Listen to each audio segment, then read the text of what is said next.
Hello, today we'll be discussing Discipline with Dignity, as written by Richard Kerwin and Alan Mindler. Of course, my name is Jeremy Hopper, discussing today.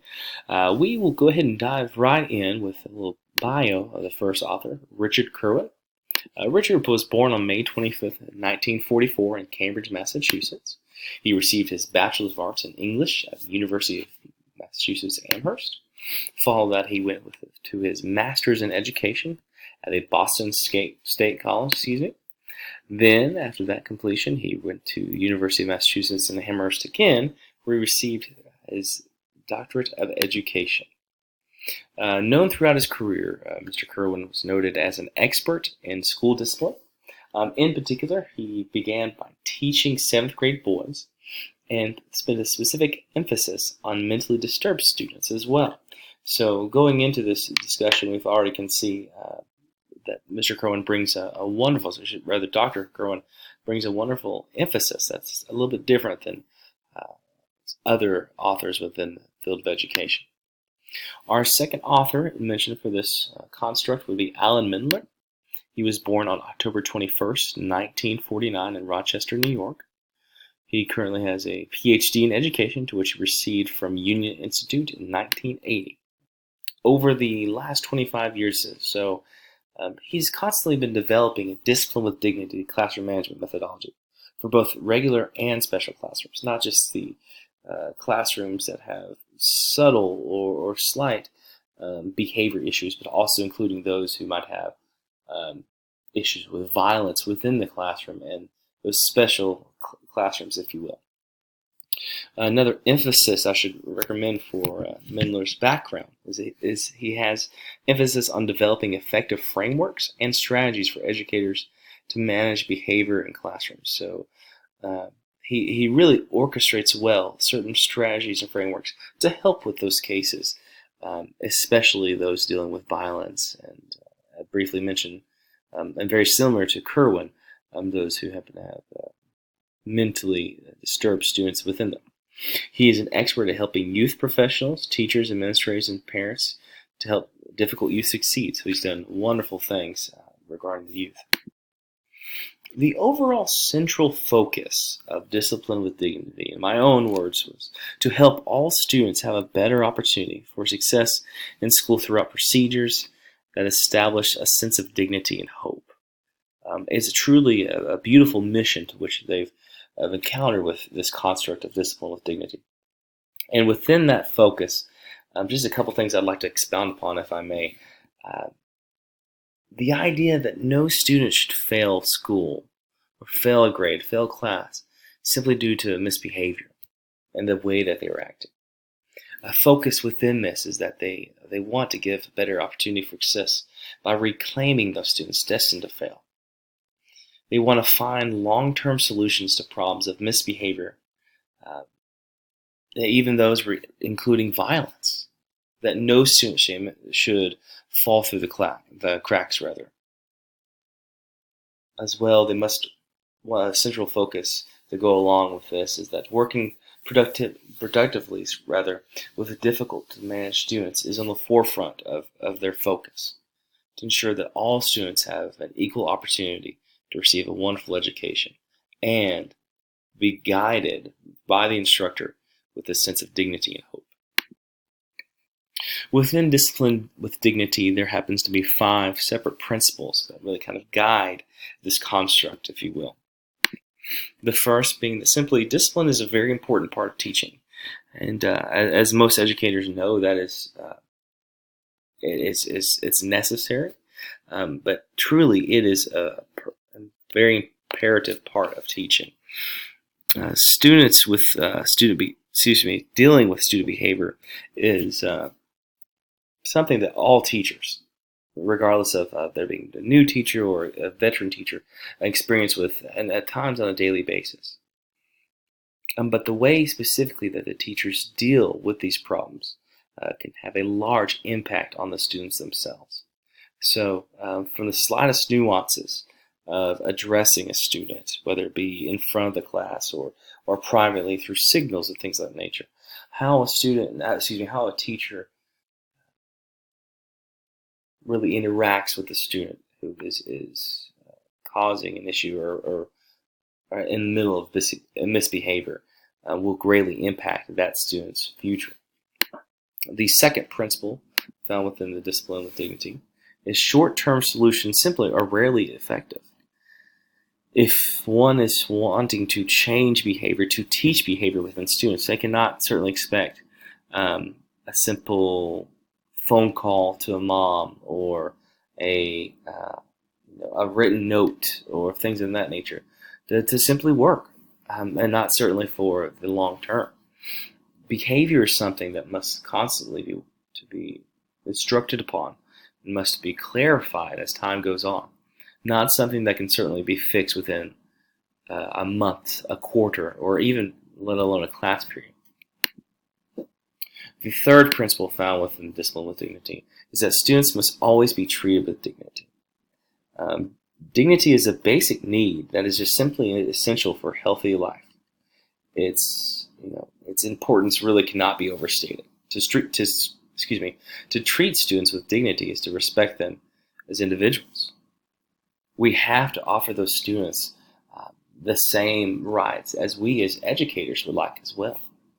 We must treat them. We can't speak harshly with them to threaten them or to withhold something for them in order to teach behavior. That is not proper and that is not effective, especially for the long term. The fourth guiding principle within the discipline with dignity is simply discipline must not interfere with motivation to learn. Any discipline technique is self-defeating if it reduces motivation to learn. If what you are doing to help instruct the student is impeding the process of their learning, that cannot go on if good behavior is expected to happen from the student. And finally, the fifth principle for discipline with dignity is simply responsibility is more important than obedience. A lot of times teachers will be instructing a student's behavior just to stop talking, say within an activity, or make sure to bring their things to class of that nature. And it is so very important that the students are obedient, that they are following the rules. But however, if you go out the mindset of strictly just trying to get the student to be obedient, that is not a very effective way to teach behavior. And again, I keep reemphasizing that because that's truly what we're looking to do. We're looking to teach students behavior and how they should act. So a core principle within that is just having a sense of ownership or sense of responsibility in that student.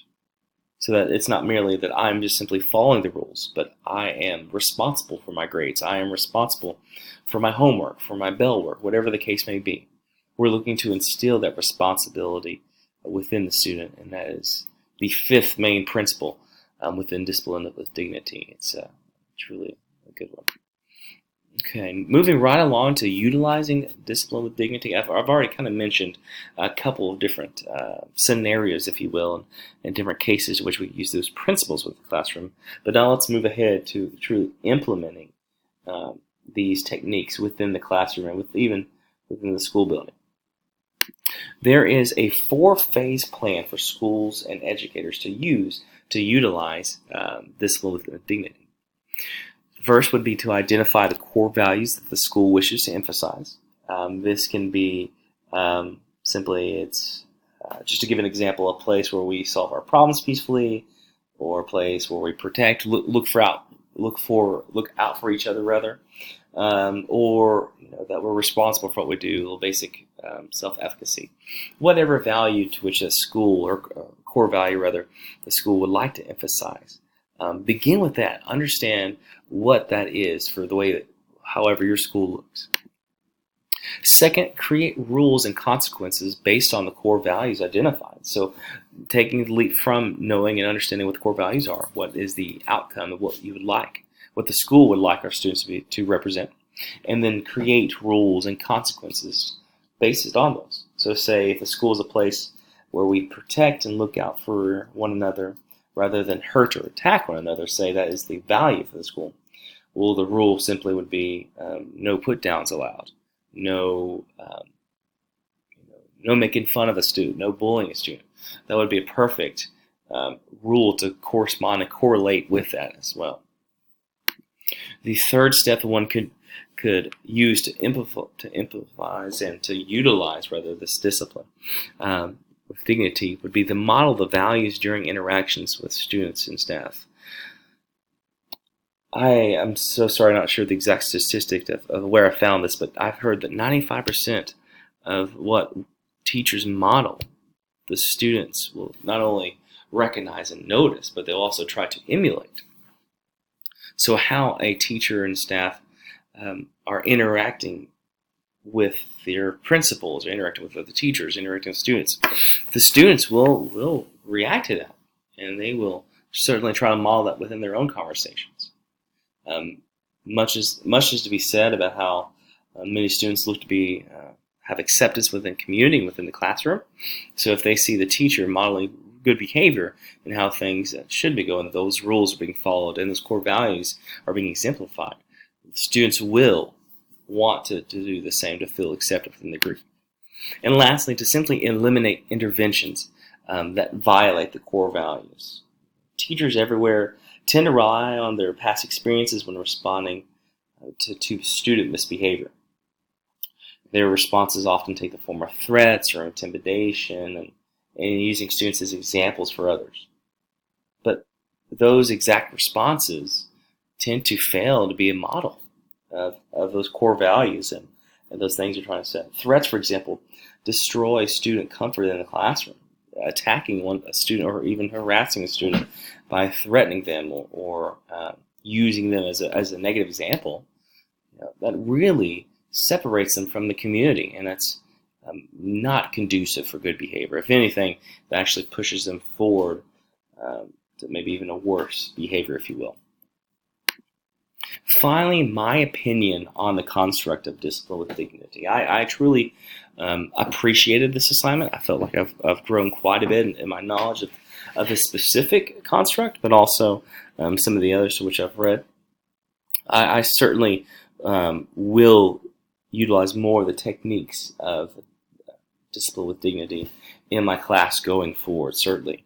My opinion overall, Kirwan and Mindler's Discipline with Dignity is truly just an excellent classroom management tool for any teacher within the classroom. Students are wanting to be accepted by the community, and instead of embarrassing or harassing the students with a particular form of punishment like I just spoke about, teachers should be teaching students how to behave within the classroom and teaching students to take ownership and responsibility for themselves. Again, it's all about teachers teaching behavior. And that's something I've held core to my personal teaching, and I love seeing that here within Kirwan and Mindler's construct. So this classroom management style, I have to say, is a wonderful addition to any classroom and should most certainly be utilized. It's a wonderful construct filled with many wonderful examples, and I think it should be found with all classrooms. And so to wrap up my presentation, here's a little slide for my references, things used. I certainly appreciate your time watching my video. I hope that it was informational for you, as it certainly was for me, learning and understanding more of this construct. Thank you for your time.